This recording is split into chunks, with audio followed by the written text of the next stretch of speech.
Bonjour, je fais une petite vidéo euh, à, à l'attention de ma fille Adèle. Donc le ton peut être familier et voilà, donc ne soyez pas surpris, c'est principalement, enfin uniquement pour ma fille.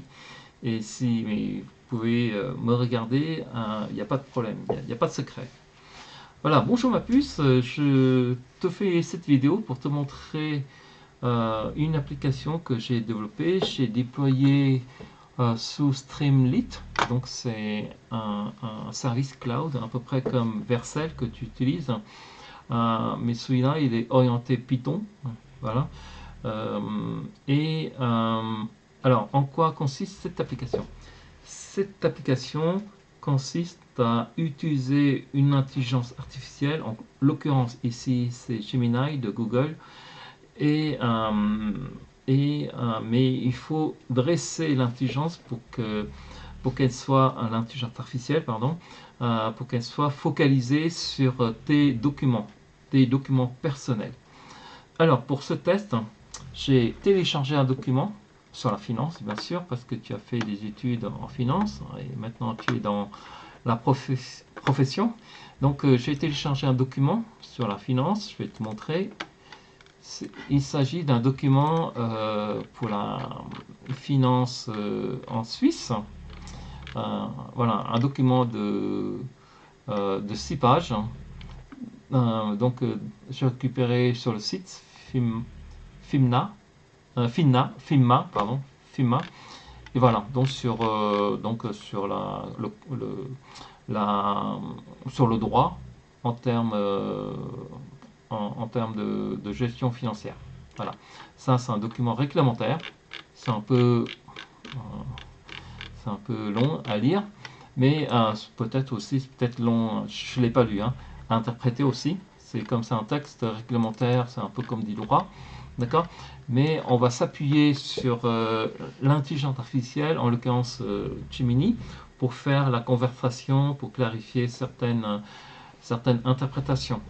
Donc, le but, c'est de télécharger ce document depuis l'ordinateur en local sur le cloud. Donc, pareil, voilà, browse, et puis on parcourt le PC, d'accord? On fait process PDF, document. Il va convertir le PDF en texte structuré, donc il y aura des chapitres, des sous-chapitres, etc. Et il va vectoriser le document pour que ce soit compréhensible par l'intelligence artificielle. L'intelligence artificielle, comme Gemini, ChatGPT, ils ne comprennent que des 0 et de 1, un langage binaire, et en termes database, en termes de base de données, donc c'est une base vectorielle, un vector database. D'accord. Donc bon, ici il y a quelques utilitaires hein, pour m'assurer que j'ai bien téléchargé le document dans le cloud, que j'ai bien voilà, qu'il n'y a pas de, il y a pas de problème. Pour m'assurer que ma question s'appuie sur le document que je veux. Ok, voilà. Donc ce document-là a été téléchargé. Maintenant, on va pouvoir poser une question et Gemini, donc ou ChatGPT, l'intelligence artificielle va appuyer sur ce document pour répondre aux questions. Donc c'est qu'on appelle RAG. RAG, c'est un terme technique. Comment dire, c'est une méthode d'intelligence artificielle qui veut dire Retrieval Augmented Generation.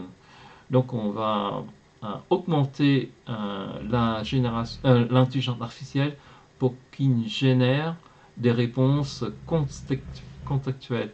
Retrieve, c'est parce qu'il va récupérer des informations de ce document pour appuyer sa réponse. D'accord? Maintenant, je pose une question. Par exemple, quelles sont les obligations